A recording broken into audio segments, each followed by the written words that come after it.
Has it been a good series on prayer? Have you been learning a lot? One person? Oh, two people. There we go. I'm going to tell you one thing that I've really, that has really taught me in this whole series is just how big God is. And how much of an honor and a privilege it is to be able to go into His presence with prayer. And hopefully you've developed the same type of an attitude as I have. Today is going to be the last in the series. Next week is Children of the Light. As I said, if you come to the first service next week, you won't be alone. You'll just have a bunch of teenagers running around. They'll be setting up. So first service next week is canceled.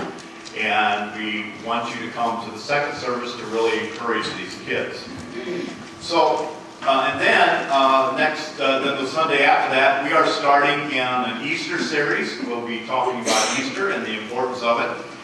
Then we'll get done with that, and we'll probably, right now my plans are to go back into prayer, because I really feel that prayer is the key. If we are serious in prayer, that's going to change how we act and react. I mean, it's one of the foundations that we have is actually prayer.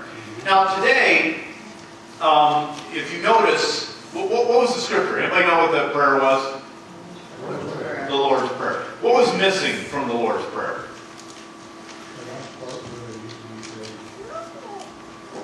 For thine is the kingdom, the power, and the glory forever. And so that's actually missing. It's missing from many of the new translations of scriptures. Now let me bring this out because I'm just trying to figure out what's going on here. I've always known that it's called the doxology. The doxology is always, we always knew that it was added later on. And I wanted to get the right information on this. The doxology is not found in the earlier manuscripts. Now, many of you know that we do not have the original manuscripts of Scripture. What we do is we try to get the earliest ones. The closer you get to the original, the more accurate we feel it is. The remarkable thing is that all the manuscripts we have of Scripture are very, very accurate. You know, they're very much the same, and as we get an older one or a newer one, it actually is lining up. Scholars have made very careful to make sure that we get to the original prayer.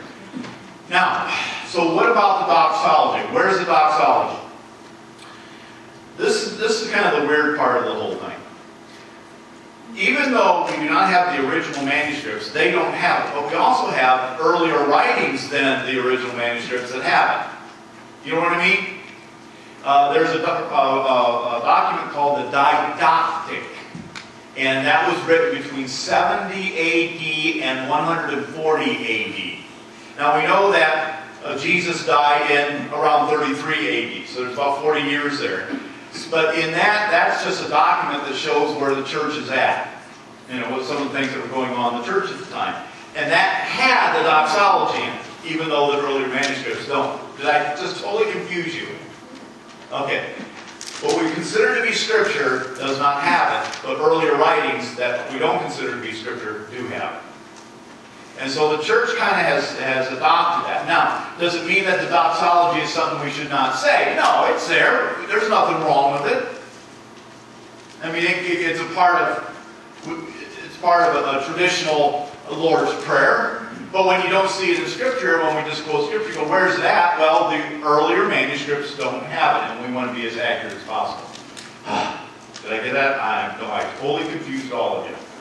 But I've had questions from time to time. Where's the doxology? That's the issue. Okay. Let's get to this. In Luke chapter 11, Jesus was asked this question. It came to pass that he was praying at a certain place. When he ceased, one of his disciples said to him, Lord, teach us to pray. Teach us to pray. I don't find anywhere else in Scriptures where it says, teach us to do miracles, or teach us to preach. But we do see where he says, teach us to pray. And throughout Scriptures, Jesus does give guidelines on how to do certain things, but he doesn't give an outline on how to do anything but prayer. What I mean is, there are times in Scriptures where Jesus says, now when you give to the poor, don't stand up and go, guess what? I'm giving says, don't do that. So he gives a guideline. Or when he says, when you fast, don't go around going, oh, woe is me, I'm fasting, woe is me, aren't I a spiritual person? He says, keep it to yourself, it's between you and God. He even gives some instruction on how to pray, where he's saying, when you pray, go into the prayer closet. And what he means is, it's between you and God. Don't make a big show of it. Don't stand up and go, hey, look at me, everybody, I am holy, because I am praying. Now you're saying, then why do the elders and the pastors meet up here on Sunday morning to pray? A couple reasons. One is prayer is important, and number two is there's nothing wrong in illustrating it to you. Because even Jesus took his disciples with him and prayed with them. And part was to show them how to pray. So when you see the elders and the pastors up here and we're praying, you're welcome to come up as well. I mean, this is not an exclusive club. But we want to illustrate to you that prayer is going to be the theme of this church this year, and prayer is vitally important in the church. So that's why we're doing it. So Jesus says, I'm not only going to give you an example or even some guidelines on how to pray, I'm going to give you an outline on how to pray. Now, all you teachers, you know what an outline is, don't you? An outline is a basic skeleton. It's a basic skeleton of a paper or a speech that you're going to do. So here we have this basic skeleton that he gives. For example, if you were to write a science paper, the science paper would be on the importance of the moon. The thesis is, the moon is very important to the earth. Point A, because, I tell that to my children all the time, when you do an outline, always ask yourself the question, because the moon is important because it produces the tidal flows. It's important because it produces light at night. It is important because, and those are the only two things I can think of offhand. I'm sure there's more. It produces moon madness or whatever else. Gives you an opportunity to go have a, what's that, moon madness sale at a shopping center or something. But that gives you the basic outline. Now, what you put, the skin that goes around it might be different. A good example is, look at each and every one of us. Every one of us has a basic outline. Male, female, whatever. We have a basic human outline. It is a skeleton. From that, we are all different. We might have blonde hair, brown hair, purple hair, whatever hair we got. Some of us don't have hair. And that's okay. It is a basic, but the skeleton is basically the same. And from that comes humanity. I say that in regards to the Lord's Prayer. I believe that this is nothing more than a skeleton, a basis by which Jesus says, expound upon that. Expound upon that. When you pray, here's your outline. Now, I've been doing that this week. I've been using the Lord's Prayer as my outline. I'm going to tell you, for those of you who struggle in prayer to keep your mind focused, that is a good way to keep your mind focused. I'll show you a little bit later. All right, here we go. What is Jesus saying? Number one is this. When you start out, you recognize who God is.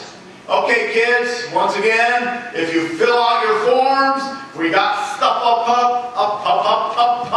here for you. Say that 10 times real quick. We got stuff up here for you, but you got to have your form filled out. All right. When we first of all, we recognize who God is. Our Father. Notice I said that we've been talking about the prayer of adoration, contrition, and everything else. Most of those are in the Lord's Prayer. This is a prayer of adoration. Our Father. We're talking about the intimacy of respect that is in His ultimate authority that's due Him. I said this in the jail. I said, all of you have had a dad, but how many of you have had a father? It's actually easy to become a dad. It's hard to become a father. And Jesus specifically uses this word. It actually comes from, and I got to find it here, the Greek word is paternoster, or where we get padre from. You know, in the Catholic Church, padre, father, comes from that. So it's talking about as a recognition that who God is. And when we go to prayer, we have to understand He is God, we are not. And so we have this intimacy yet respect. When my son comes to me, he goes, Father. Whenever he says, Father, I go, oh, what's the problem? When he says, Dad, okay, Dad, let's go fishing. But, Father, okay, how much money you need for college? We're getting to that point. So, it's a recognition of who God is. He is God. And when we go to Him, we need to have respect when we're going into His presence. I really feel that we've lost that in the church, and we've lost that in the United States. The respect for authority is just horrible. And yet, we are calling Him Father, meaning we are to respect who He is. And when we go into His presence, we need to have that attitude. Now, throughout the Old Testament, if you look at the sacrificial system and everything else that's in the Old Testament, there's one thing that really comes out, and that's this. We give God the best, we don't give Him the leftovers. And when we see this in God, He says, when you go to pray, pray, Our Father. And I see a little bit of that. Where let's take the time, let's schedule the time, let's give Him the best time, and let's go to prayer in time. Instead of going to bed at night and saying, oh, Lord, I can't sleep. Let me just pray to You so I can fall asleep.